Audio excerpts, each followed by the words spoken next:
बिस्मिल्लाहिर्रहमानिर्रहीम। अस्सलामुअलैकुम वरहमतुल्लाहि वबरकातुहू। अपनी हिफाजत के लिए, अपने बच्चों की हिफाजत के लिए और घर वालों के लिए ये जो दुआएं आपको बताने जा रहा हूँ ये रोज़ाना पढ़ लिया करें। पहली है बिस्मिल्लाहिर्रहमानिर्रहीम। लहू मुअक्किबातुम मिन बैनी यदैहि व मिन खल्फिही यहफ़ज़ूनहु मिन अम्रिल्लाह। अल्लाह ने हर शख्स के आगे पीछे लिखे हुए चौकीदार मुकर्रर कर दिए हैं जो अल्लाह के हुक्म से आदमी की हिफाजत करते हैं।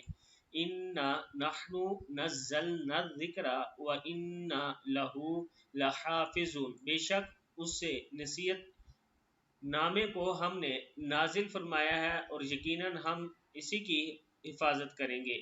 व कुन्ना लहुम हाफिजून, और इन सब के लिए हिफाजत करने वाले हम थे। व रब्बुका अला कुल्लि शैइन हफीज, जबकि आपका रब तो हर चीज़ की खुद ही हिफाजत करने वाला है। अल्लाहु हफीजुन अलैहि वमा अंता अलैहिम बिवकील।